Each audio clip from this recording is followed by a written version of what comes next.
These notes are over impulse. So yesterday we talked about momentum, and so impulse is just the ability to change momentum. So whether that is like slowing down a ball or increasing the momentum of an object, in order to do that, we need force that's applied over a certain amount of time. Okay, so this change in momentum is called an impulse. Okay, so if you remember, we denote momentum with a P. It is a vector, and so for impulse, it's going to be delta P, which is change in momentum. Okay, so it's going to be the product of the average force times the time that the force is acting upon it. It is a vector, and here are the units, and then another common unit is newtons per second, just because it is the force times time. I'm going to skip the derivation, but the impulse equation for this is going to be the force times the change in time is equal to the change in momentum, or the impulse. Okay, where this is measured in newtons, time is measured in seconds, and the change in momentum is kilograms times meters per second.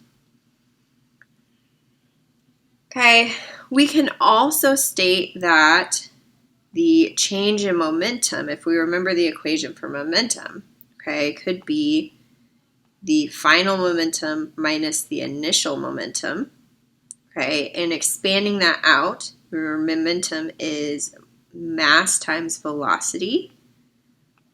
And so we can kind of simplify this to state that the change in momentum is equal to mass times the difference of the final velocity minus the initial velocity. Okay, and then one thing that we can do as well is that we can plug this in for this value here to give us the equation F delta T is equal to mv squared minus v1, or not v squared, v2 minus v1. Okay, so these are the three equations that you're going to use for our homework or any future problems. The key thing to determine is what variables are they giving to you. So like in this one, they give us force, time, or the impulse. Okay, for this one, there's no force, but they do give us the mass and the velocity, final velocity, initial velocity. Okay, this one contains all of the variables. So if we go to example 1, a dodgeball of mass 0.385 kilograms is thrown horizontally against a wall at 9.5 meters per second west. It rebounds at 7.6 meters per second east. This occurred over 180 milliseconds. Okay, so first, what is the impulse? And then B, what is the average force applied by the wall? Okay, so the first thing that we need to do is we need to just kind of sort out the variables that they gave us. So they gave us the mass, and it's already in kilograms. So mass is 0.0385 kilograms. It told us the initial velocity was 9.5 meters per second west.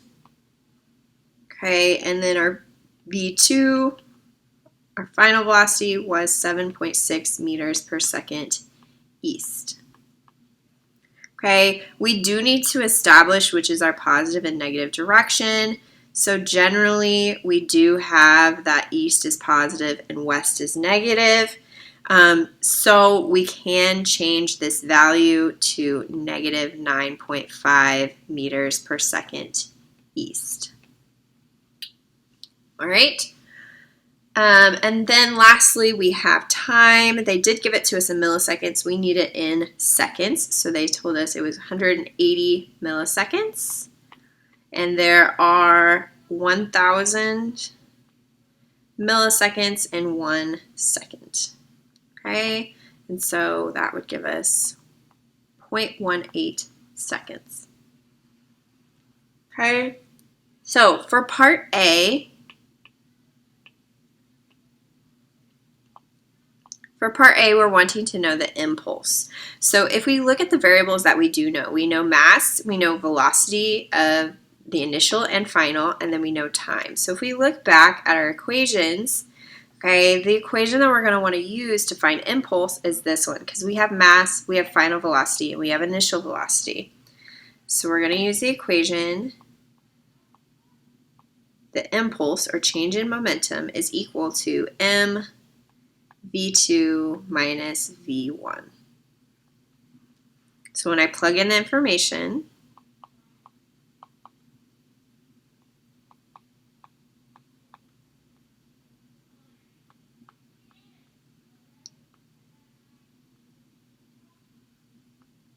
okay, don't forget that our initial velocity is negative, so it'd be minus negative 9.5.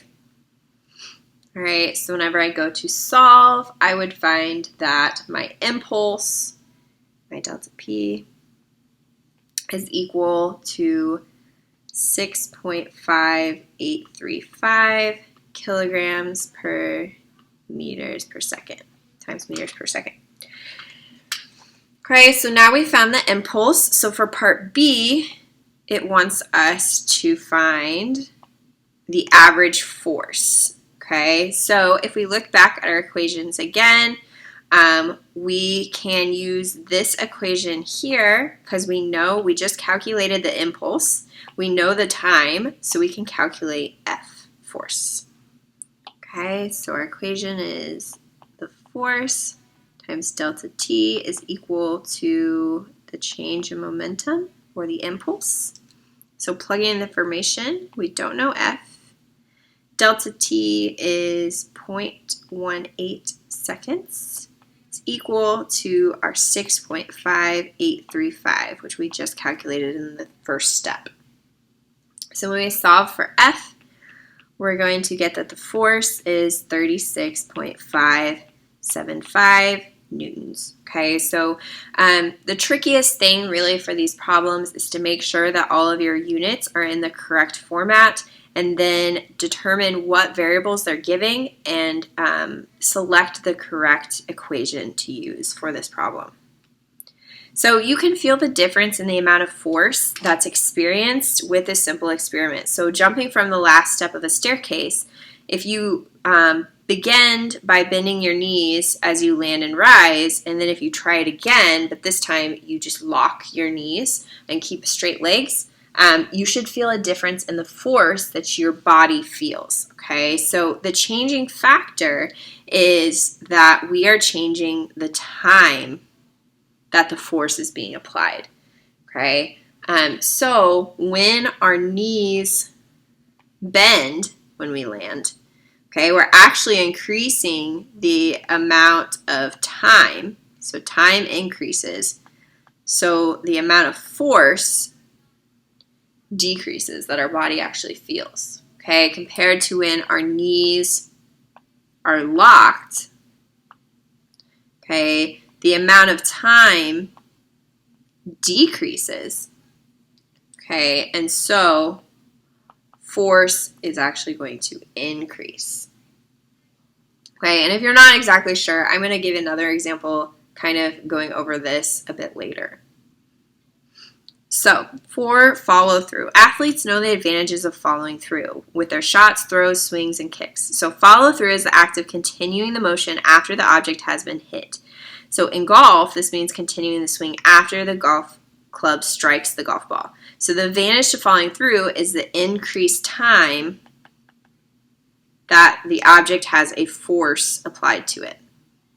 Okay, and so we can actually calculate the difference that time makes with following through. Okay, so compared to if we just were to like swing the golf club and stop the golf club right when we hit the ball, compared to if we follow through whenever we hit the ball with the club.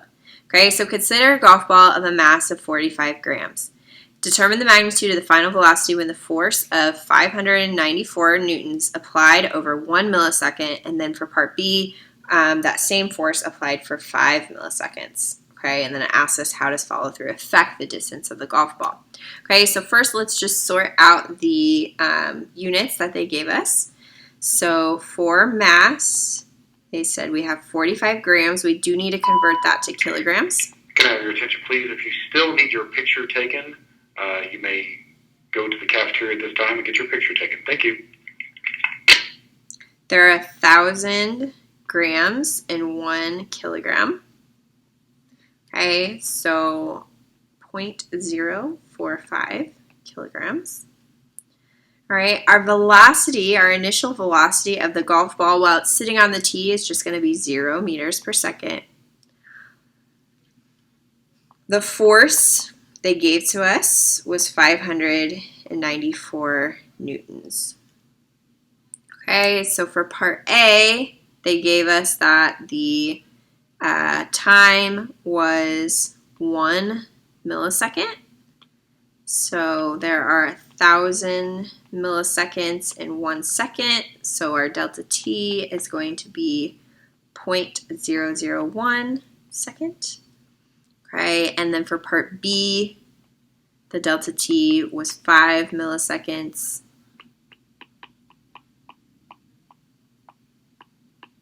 So our delta T will be 0.005 seconds. All right, so we do have the time, we have the force, we have the mass, and we have the initial velocity, and they want us to find the final velocity. So the equation that we're going to want to use is the one that is completely expanded out and uses all of the variables. So the equation we will use is F times delta T is equal to m V2 minus V1.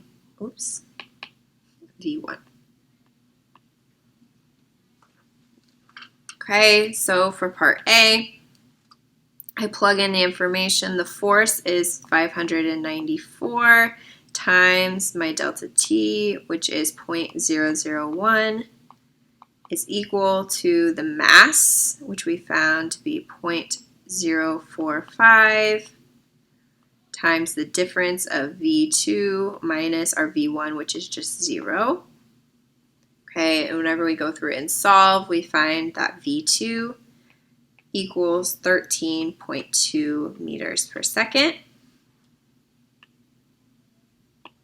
For part B, I'm going to plug in the force, which is 594 times the time, which is 0.005, equal to the mass times the difference of V2 minus V1, which is just 0. Okay, so when we solve for V2, we find that it's 66 meters per second. So you can see that there is a huge difference in the final velocity of the golf ball if we apply the force for a longer amount of time. This is just a 4 millisecond difference.